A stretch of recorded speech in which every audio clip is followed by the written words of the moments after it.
Dalam Bapa dan Putra dan Roh Kudus, amin. Allah Tritunggal Maha Kudus, puji syukur kami aturkan kepadamu, bahwa kami harus bekerja bukan hanya yang di luar batin, tapi di dalam batin kami.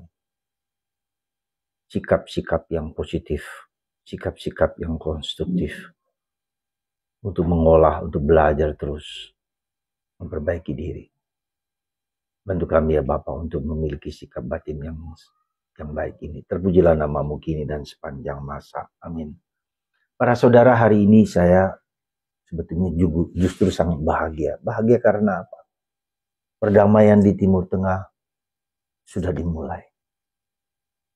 Kemarin tanggal 13 Oktober 2025 sebagai peringatan penampakan Bunda Maria yang terakhir kepada ketiga anak Lucia, Jacinta, dan Francisco di Fatima.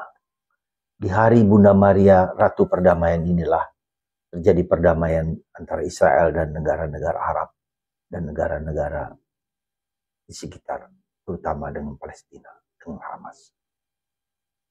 Saya sungguh bergembira, saya sungguh bersyukur, saya sungguh bersuka cita bahwa Presiden Trump sungguh-sungguh berusaha dengan timnya, dengan orang-orang dekatnya untuk mencari perdamaian, berjuang untuk perdamaian. Dan itu persis seperti yang diminta Tuhan sebagai alat-alat perdamaian di seluruh dunia, di seluruh negara dan bangsa dan negara dimanapun juga orang harus mencari perdamaian. Dan sekali lagi kita bukan hanya berjuang dengan politik, dengan diplomasi, tetapi juga dengan doa.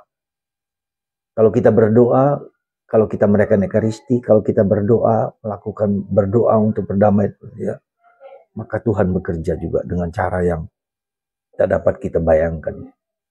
Karena itu saudaraku terkasih, mari kita rayakan langkah awal pertama dari perdamaian di Timur Tengah, khususnya Israel dan Palestina, dapat berjalan dengan baik. Karena masih banyak perjalanan, masih banyak tugas-tugas lain yang tidak kalah pentingnya, membangun Palestina, ya, kemudian melepaskan senjata-senjata bagi Hamas, dan banyak 20 syarat-syarat lain yang masih harus dijalankan. Tapi kita percaya bahwa perdamaian akan berjalan.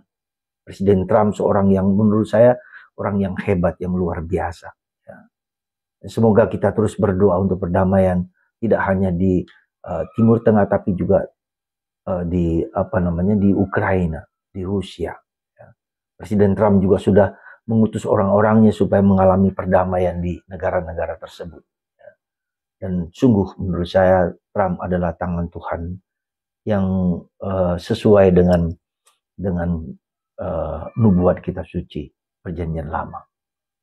Semoga kita terus berdoa untuk perdamaian.